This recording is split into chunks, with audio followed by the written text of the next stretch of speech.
Hello दोस्तों, मैं हूं हनी शर्मा और आप देख रहे हैं इंडिया डिफेंस बात, जिसमें हम लेके आते हैं देश और दुनिया के डिफेंस से रिलेटेड बड़ी खबरें। तो चलिए जान लेते हैं। दोस्तों, जम्मू कश्मीर के बाद अब केंद्र सरकार लद्दाख के नेताओं के साथ बातचीत करने जा रही है।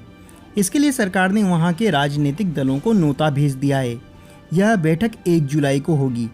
इससे पहले 24 जून को प्रधानमंत्री नरेंद्र मोदी के दिल्ली स्थित आवास पर जम्मू कश्मीर के विभिन्न नेताओं के साथ बैठक हुई थी। दोस्तों, आपको बता दें कि 1 जुलाई को लद्दाख के राजनीतिक दलों की बुलाई गई बैठक के बारे में करगिल डेमोक्रेटिक अलायंस ने पुष्टि की है कि उसे न्योता मिल गया है। नई दिल्ली में होने वाली इस बैठक के लिए लेह अपेक्स बॉडी को भी आमंत्रण मिल गया है। अगस्त 2019 में केंद्र सरकार ने ऐतिहासिक फैसला लेते हुए जम्मू कश्मीर से आर्टिकल 370 हटाने का फैसला लिया था। साथ ही जम्मू कश्मीर और लद्दाख को 2 केंद्र शासित राज्यों में विभाजित कर दिया गया था। आर्टिकल 370 को हटाने के बाद पहली बार केंद्र सरकार जम्मू कश्मीर और लद्दाख के नेताओं के साथ बड़े स्तर पर बातचीत कर रही है। यहाँ देखने वाली बात यह है कि कारगिल डेमोक्रेटिक अलायंस ने भी मांग की है कि आर्टिकल 370 और 35 की बहाली की जाए, साथ ही लद्दाख को पूर्ण राज्य का दर्जा दिया जाए। पर दोस्तों, सच तो ये है कि ऐसा हो पाना अब संभव नहीं है। दोस्तों, बात करते हैं हमारी अगली खबर की।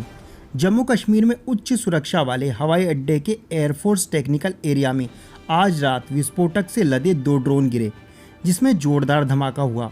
वहां मौजूद अधिकारियों ने बताया है कि पहला विस्फोट रात 1:40 के आसपास हुआ, जिसमें हवाई अड्डे के तकनीकी क्षेत्र में एक इमारत की छत ढह गई।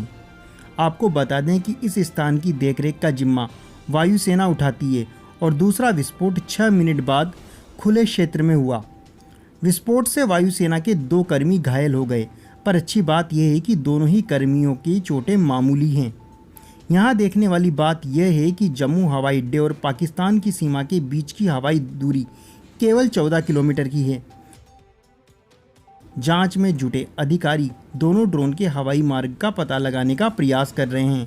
वहीं रक्षा मंत्री राजनाथ सिंह के कार्यालय ने बताया कि उन्होंने वायुसेना के उप प्रमुख एयर मार्शल एच.एस. अरोड़ा से विस्फोटकों के संबंध में बात की। भारतीय वायुसेना ने ट्वीट किया है कि जम्मू वायुसेना स्टेशन के तकनीकी क्षेत्र में रविवार तड़के कम तीव्रता वाले 2 विस्फोट होने की सूचना मिली। ट्वीट में कहा गया कि इनमें से एक विस्फोट में से इमारत की छत को मामूली नुकसान पहुंचा, जबकि दूसरा विस्फोट खुले क्षेत्र में हुआ।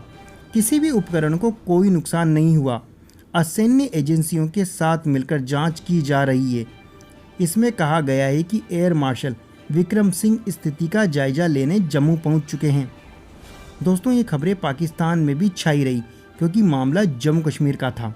वो जम्मू एयरबेस के ऊपर अटैक हुआ है और ऑब्वियसली इसके ऊपर एक बहुत बड़ी डिस्कशन तो हो सकती है, लेकिन इमीडिएटली जो मैं चीज़ डिस्कस करना चाह रहा हूँ वो ये है कि जो इंडियन एयरफोर्स है उन्होंने ये बताया है कि दो लो इंटेंसिटी जो एक्सप्लोजन्स हैं वो संडे मॉर्निंग को जो टेक्निकल एरिया है जम्मू एयरबेस का, जम्मू एयरफोर्स स्टेशन का, जो वहाँ पे हुए हैं। और उनकी इंडियन एयरफोर्स का ये भी कहना है कि ये जो लो इंटेंसिटी कॉन्फ्लिक्ट्स हैं, लो इंटेंसिटी एक्सप्लोजन्स हैं, इनकी वजह से कोई डैमेज नहीं हुआ। सो दैट मीन्स कि ये तो कहा जा सकता है कि वहाँ पे कोई डैमेज नहीं हुआ, बिकॉज अगर डैमेज होता तो फिर उसकी चीज़ और बनती है। लेकिन एससीओ के इजलास में जो इंडियन साइड थी उन्होंने ये डिस्कस किया कि जनाब